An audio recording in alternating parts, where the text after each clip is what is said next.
Bonjour à toutes et à tous.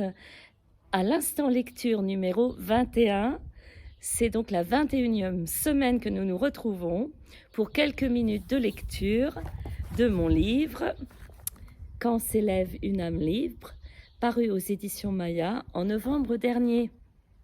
Je remercie ceux qui m'écoutent régulièrement et cette fois-ci, je vous accueille à nouveau dans mon jardin parce que nous allons parler du chapitre T comme temple, talent, tempérance. Et je commencerai par un poème que j'adore. C'est le poème de Charles Baudelaire qui s'appelle Correspondance. La nature est un temple où de vivants piliers laissent parfois sortir de confuses paroles. L'homme y passe à travers des forêts de symboles qui l'observent avec des regards familiers. Il n'y a qu'un pas vers notre temple intérieur. Nos aptitudes à identifier nos propres imperfections et à les reconnaître comme telles, ainsi que la volonté d'y remédier, sont les fondements mêmes de la construction et de la perpétuelle reconstruction de notre temple intérieur. Le roi Salomon a réalisé, j'espère, avant sa mort, que nul n'est détenteur de la perfection, que les hommes sont tous les mêmes, du plus pauvre des pauvres au monarque, le plus puissant. Nombreux sont les défauts, les travers, erreurs et faiblesses de l'esprit humain. J'ai commencé mon introspection peu après un voyage en Grèce, en 2006. Il m'aura fallu atteindre mes 61 ans pour accéder à la sagesse de mon temple intérieur. Est-ce vraiment long ? Il a bien fallu 50 ans pour construire l'abbatiale de Fontevraud-l'Abbaye. J'ai passé de longues années à me comparer à ceux qui avaient du talent et à m'empêcher de reconnaître que j'en avais. À l'époque du lycée, où j'ai appris la fameuse injonction de Socrate « Connais-toi toi-même et tu connaîtras l'univers des dieux », ce n'était à mes yeux qu'une citation de plus à apprendre, parmi tant d'autres pour avoir de bonnes notes à mon examen de philosophie. J'ai longtemps cheminé en voulant absolument connaître les autres, en les mettant sur un piédestal. Dans mon adolescence, tout le monde était génial sauf moi. J'ai longtemps cheminé en voulant absolument connaître les autres et en les mettant sur un piédestal. Dans mon adolescence, tout le monde était génial sauf moi. Mon corps physique bien droit avait intérêt à être le plus parfait possible et montrer une belle image de moi pour ne laisser apparaître aucun défaut. Manque de chance, un événement allait tailler un gros coup de canif dans cette volonté d'être imperturbable. À 17 ans, nous étions en vacances à la Tranche-sur-Mer avec mon amie Catherine.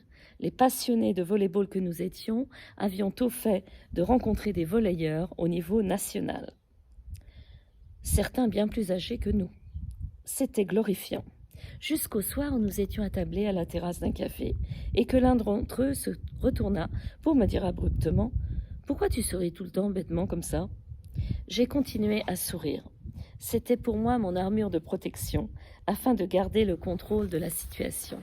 Ce n'est que bien plus tard, il y a une quinzaine d'années, que j'ai compris pourquoi la froideur de cette personne m'avait fait aussi mal. Un autre événement m'a blessée au point d'apprendre à le désigner de traumatisme son vrai nom. Notre chien de famille, Toby, est mort. Je suis rentrée de l'école. Mes parents étaient en pleurs, je souffrais comme eux, mais j'étais incapable de verser une seule larme. C'est mon père ou ma mère qui m'a dit froidement « Comment ça se fait que tu ne pleures pas ? Tu n'as pas de cœur ou quoi ?» J'ai eu l'impression d'avoir mal agi, même si j'avais le même chagrin que ma famille.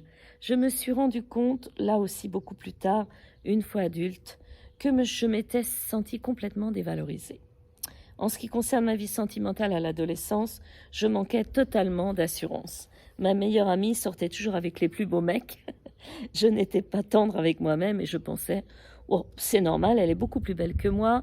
Moi, je suis quelconque, faite pour les rôles de seconde zone. » Je souffrais du besoin puissant d'être reconnue et aimée. J'ai endossé la cuirasse de la performance, assoiffée de l'approbation de mes éducateurs, parents et professeurs et amis.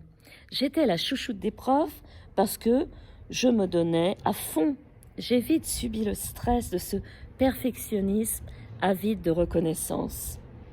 J'excellais en français, en anglais, en allemand, dans toutes les matières littéraires, mais j'étais vraiment moyenne dans les matières scientifiques. J'ai cru que je ne mériterais la reconnaissance de mes aptitudes qu'au prix d'un travail acharné.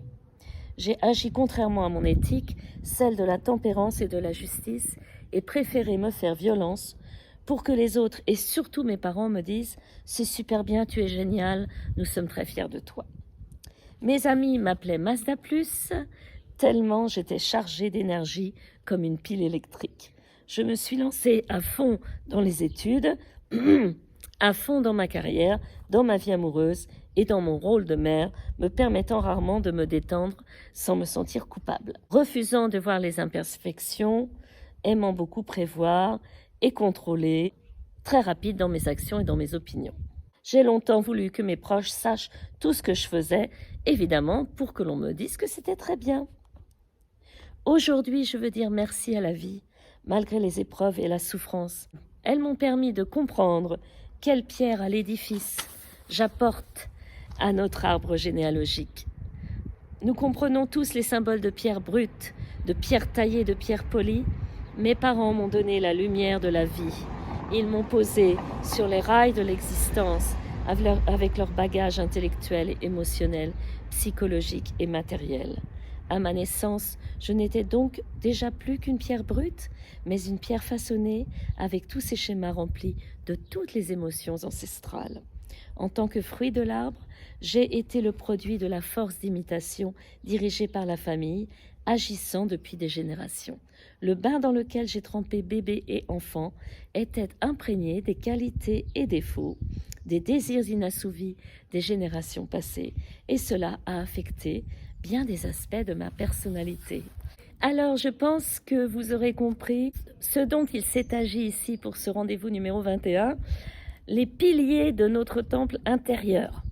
Eh bien, quelquefois, on les délaisse, on oublie nos fondations et on se laisse influencer par toutes les circonstances, les événements extérieurs, en oubliant de se ressourcer à l'intérieur de nous.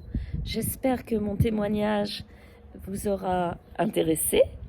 Surtout, n'oubliez pas de me l'indiquer dans les commentaires sous cette vidéo. Et je vous donne rendez-vous la semaine prochaine pour l'instant lecture numéro 22. Il s'agira cette fois-ci d'un sujet beaucoup plus fun, le U comme union, parce que au bout de ce livre que vous suivez depuis maintenant plus de 21 semaines, vous aurez compris que le titre « Quand s'élève une âme libre » n'est pas anodin. Il s'agit d'une âme qui s'est libérée de mon âme.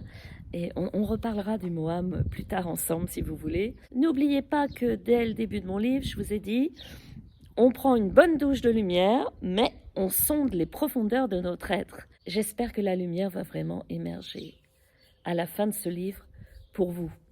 Et à la semaine prochaine. Merci.